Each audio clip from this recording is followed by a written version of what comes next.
about is the setups and the traps that we talked about initially, okay?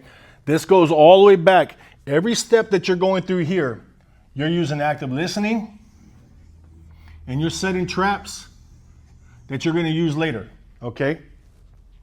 I'm gonna also go over a couple customer traps that they try to use on us, okay?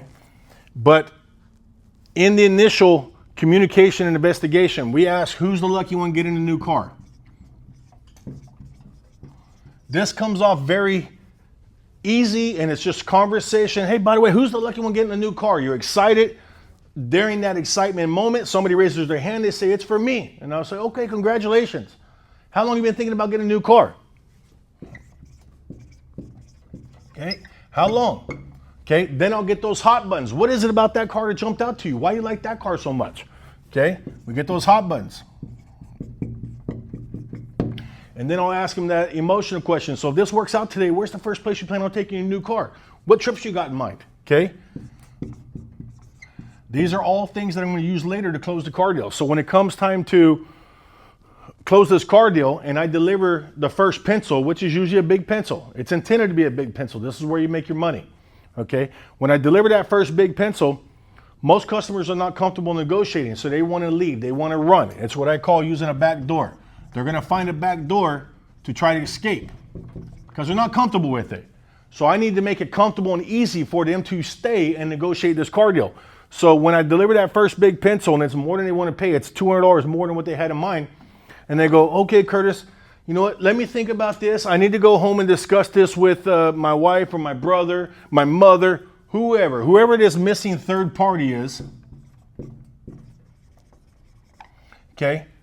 I could remind them of the conversation we had outside earlier, and I could bring it back to what's important.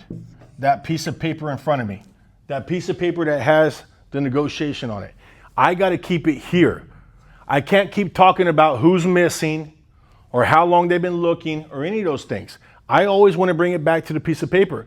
I'll use my setups that I used earlier, and I asked them who's the lucky one. They said me, and I said, how long you been shopping? They said a month. This is the perfect vehicle, all those things.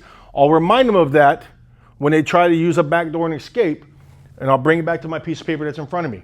So they say, okay, Curtis, that looks good. Let me go home and think about it. I need to run this by my mom, and I need to talk to my brother about it. I need to talk to my wife about it.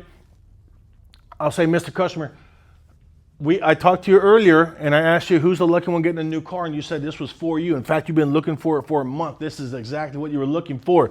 I don't think that you need to discuss this with anyone else at this point. I think there's something on this piece of paper that you don't agree with right now. Am I correct? And then 9 out of 10 times they're going to shake their head yes. They're going to say yeah. And then I can start funneling it down and start narrowing down what's the problem. Let me ask you this. Is it the price of my car? Is it the down payment you're uncomfortable with? Or is it the monthly payment? Or is it all three that don't work for you?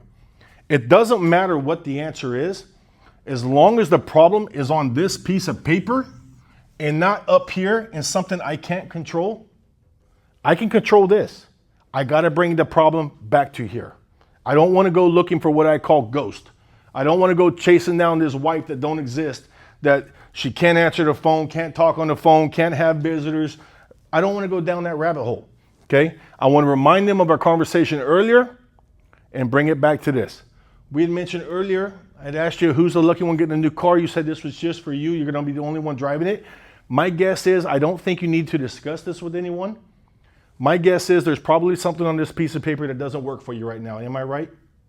When they say yes, we go back to what we can control. Let's start figuring this out. Okay? That's the setups we're using outside, guys. That's why it's important to ask these questions in that 2-minute window in the initial meet and greet. If I don't ask these questions now, I don't have anything to fall back on when they want to use these back doors. During the first pencil, they're always going to use a back door and they're going to try to escape because most customers are not comfortable negotiating. If I don't have a way to remind them and bring it back and use their own words against them nicely and bring it back to this piece of paper, then I'm left trying to figure out who this missing third party is. Or they might say the time frame. They might go, okay, Curtis, that looks good. Like I said, we just got started shopping. We haven't shopped very long. We want to think about this. We still got a couple more we want to look at. Whatever the case is, now they're using how long or time as a back door I can remind them of our conversation. And I'll say, Mr. Customer, earlier we talked and I'd asked you how long you've been shopping. You told me you've been looking for 3 weeks. In fact, you went to another lot and it didn't have exactly what you wanted because this was the perfect color. You've been trying to find it for almost a month now.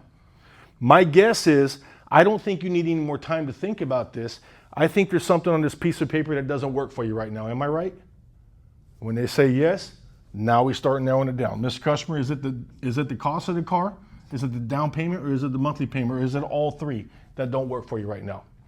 Again, doesn't matter what the answer is.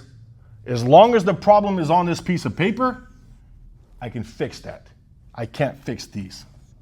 Make sense? That's why you use your setups in the beginning. That's why you use active listening to hear what you need to hear to use later to make this car deal happen. If I don't get this information up front, they're going to use these back doors to leave. And we're going to be left asking them the same questions over and over.